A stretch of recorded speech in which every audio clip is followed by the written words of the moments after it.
Ayan, magandang araw sa ating lahat, mga idol at mga kababayan. Ah, Kapapasok lamang po na balita, post po ng ABS-CBN. Ito po ay patungkol pa rin sa barangay at sangguniang kabataan eleksyon. Ito po yung title. At nga pala, ito po ay naipublish po nila July 18, 2025. So ngayon lamang po, ah, 12:09 ng hapon. So ito po yung title, I may Preses Marcos Jr. to sign BSKE bill. At ito po yung nilalaman po ng balitang ito, mga idol at mga kababayan. Ito, Senator Amy Marcos on Friday praised her brother President Ferdinand Marcos Jr. to sign into law the bill setting 4-year term for barangay officials of the barangay and sangguniang kabataan. Ito pa. The same bill sets the next BSK election in November 2026. Ayan na-transmit na sa wakas kay PBBM. Ang tagal bago makarating. Parang tumambay pa kung saan. Kaya, beke naman, pirmahan na yan. Senator Senator Amy Marcos said in a statement, the House of Representatives transmitted the bill to the Senate on July 10 before the bill was sent to the palace. Ito pa. Sa pag-aakala ko, hindi karaniwan ang ganitong katagal. Wala ring sapat na paliwanag kung bakit natagalan ng husto. Sa totoo lang, matagal nang natapos ang trabaho sa Senado. Senator Marcos added, the President has 30 days from receipt to sign or veto a bill after which it will lapse into law. 6 na buwan na silang nakaabang, karapatan nilang malaman kung hanggang kailan sila sa pwesto.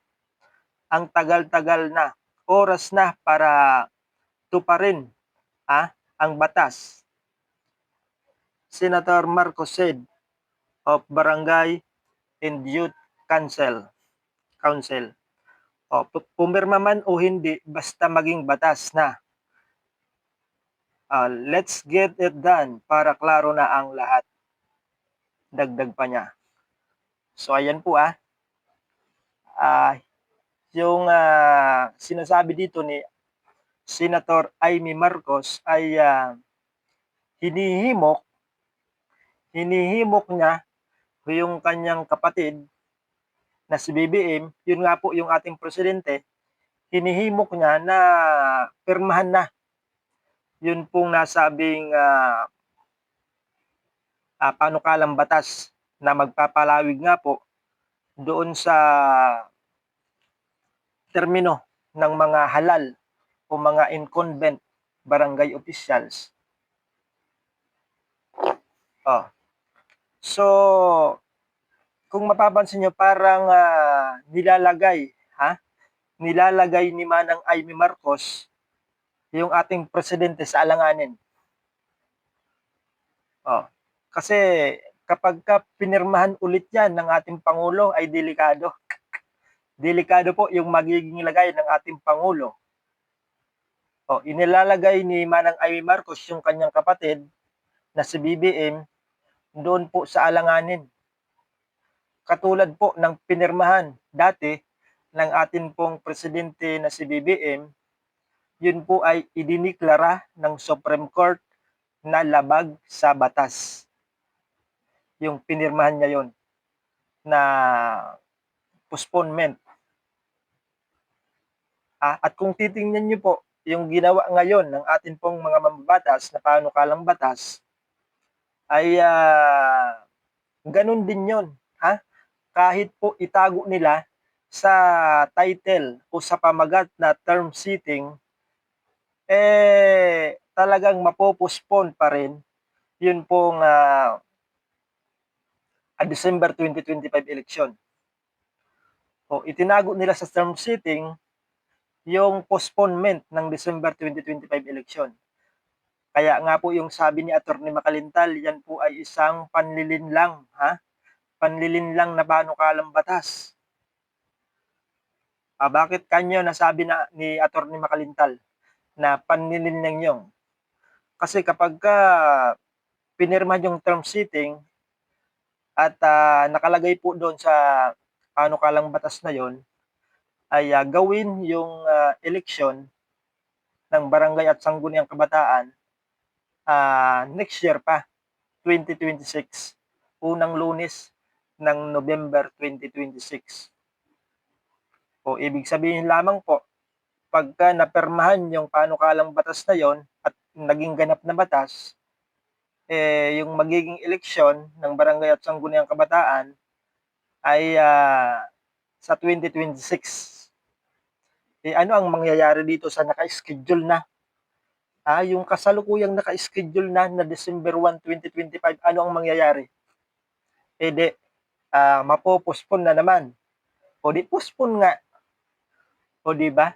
Yun po ang tinatawag ni Attorney Makalintal na panlilinlang yung nasabing panukalang batas na yon.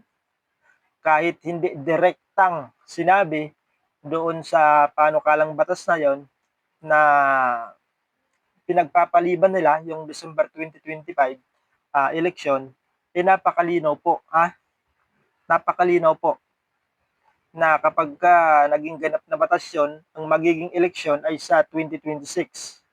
At mabubura ngayon, mabubura ngayon yung naka-schedule na December 2025, may pagpapaliban naman ulit.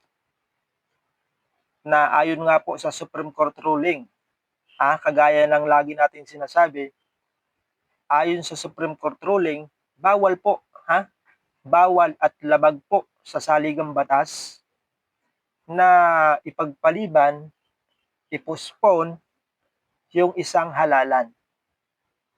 Kagaya noong idineklara ng Supreme Court na unconstitutional yung ipinagpaliban noon, yung pinirmahan noon ng ating Pangulo na postponement ng barangay at sangguniang kabataang eleksyon noong 2022. So ngayon, hinihimok ni Senator Amy Marcos si BBM na permahan. O parang tinutulak nitong si Manang Amy Marcos doon sa pagkakamali na naman. Yung kanyang kapatid o yung ating presidente. O alam naman nila na naideklara na unconstitutional, labag sa batas, yung ipagpaliban yung isang halalan ay talagang pinupush nila, mga idol at mga babayan. So sila yung mga mamabatas, pero sila din yung lumalabag sa batas. Ano na mangyayari ngayon kung panay-postpone? O dahil sa kakapospone nila, nagkaletse-letse po, yun pong schedule at yung termino ng atin pong mga barangay officials. Wala po dito kasalanan yung mga barangay officials. Yung may kasalanan dito ay yung atin pong mga mambabatas. Sapagkat pinuspon nila ng pinuspon, in-extend ng in-extend, yun pong termino ng atin pong mga barangay officials, kaya anong nangyari? Naging abnormally short, naging 2 year lang, 2 years lang yung inupo ng mga tumakbo noong 2023 kapag itong 2025 ay natuloy. Magiging 2 years lang yung kanilang inupo. Sapagkat mali nga po yung 2022 na pinagpaliban. Tapos kapag ipagpapaliban pa itong talagang naka-schedule na 2025, magiging mali na naman ito. Madideklara ulit na unconstitutional. O kapag pinirmahan niya ng ating Pangulo, tingnan po ninyo gagalaw at gagalaw po si Attorney Makalintal. At yung Supreme Court ay sigurado, magdideklara naman na unconstitutional kapag pinirmahan ng ating Pangulo yung nasabing panukalang batas na magpo-postpone nga po dito sa December 2025 election. So, abangan po natin sa mga susunod na araw mga idol at mga kababayan kung ano yung magiging desisyon ng ating pong pangulo, ngayon na nai-transmit nai-send na sa ating pangulo yung nasabi pong, enrolled bill ay, yung pangulo na po ang bahala magdesisyon doon. Kasi kapagka pinirmahan ng ating pangulo ay magiging ganap na batas. Pagka bineto naman, ibig sabihin ni-reject ng ating pangulo, tuloy ang December 2025 election. At kapagka hinayaan lang ng ating pangulo, ay magiging ganap na batas pa rin yan, automatic na magiging ganap na batas kahit walang pirma ng ating pangulo pagkalipas po ng 30 days. So yun po yung aabangan natin. At abangan din po natin baka sa SONA ng ating pangulo, sabihin niya kung ano yung kanyang magiging desisyon patungkol nga po dito sa barangay at sangguniang kabataan eleksyon. So hanggang dito muna yung ating update at maraming salamat po sa inyong panonood. Ingat po tayong lahat mga idol at mga kababayan.